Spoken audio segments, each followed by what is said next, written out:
Di sebuah desa terpencil terdapat sebuah rumah sakit tua yang telah lama terbengkalai. Bangunan itu berdiri megah namun menyeramkan dengan dinding-dinding yang retak dan jendela-jendela yang pecah.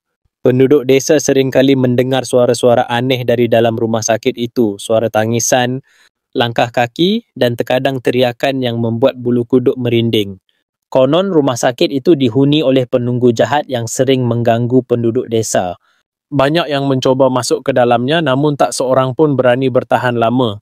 Mereka yang berani masuk seringkali keluar dengan wajah pucat dan ketakutan, bahkan ada yang jatuh sakit setelahnya. Suatu hari, seorang pemuda dari desa seberang bernama Arman mendengar cerita tentang rumah sakit angker itu. Arman dikenal sebagai pemuda yang taat beribadah dan memiliki keyakinan kuat. Ia percaya bahawa tidak ada kekuatan jahat yang bisa mengalahkan kekuatan doa dan zikir.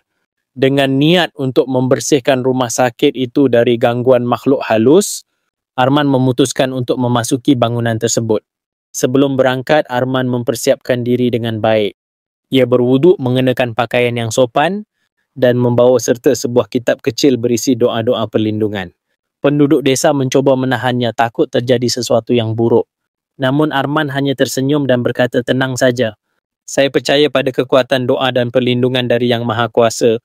Saat matahari mulai terbenam, Arman tiba di depan rumah sakit itu. Udara dingin menyergapnya, seolah-olah alam semesta sedang memperingatkannya untuk tidak melanjutkan langkah. Namun Arman tetap teguh. Ia melangkah masuk ke dalam bangunan itu sambil membaca doa perlindungan. Suasana di dalam rumah sakit itu gelap dan lembab. Suara-suara aneh mulai terdengar seolah-olah ada yang mengawasinya dari setiap sudut ruangan. Tiba-tiba, sebuah bayangan hitam muncul di depan Arman. Bayangan itu berubah wujud menjadi sosok menyeramkan dengan mata merah menyala. "Kamu berani masuk ke tempatku?" Suara itu menggema, penuh ancaman. Arman tidak gentar, ia tetap tenang dan melanjutkan membaca zikir.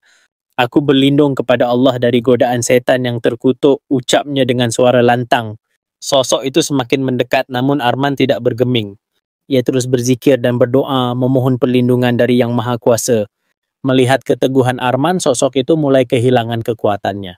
Bentuknya yang awalnya besar dan menakutkan perlahan-lahan menyusut. Suaranya yang awalnya menggema kini menjadi lemah. "Berhenti, jangan teruskan," teriak sosok itu. Namun Arman tidak menghiraukannya. Akhirnya, dengan kekuatan doa dan zikir yang tak henti-hentinya, sosok itu pun menghilang. Suasana di dalam rumah sakit itu tiba-tiba menjadi tenang. Udara dingin yang sebelumnya menyergap pun berubah menjadi hangat. Arman tersenyum lega, ia tahu bahwa penunggu jahat itu telah pergi. Keesokan harinya, Arman keluar dari rumah sakit itu dengan wajah berseri-seri. Penduduk desa yang melihatnya terkejut dan bertanya-tanya apa yang terjadi. Arman menceritakan pengalamannya dan meyakinkan mereka bahwa rumah sakit itu kini aman.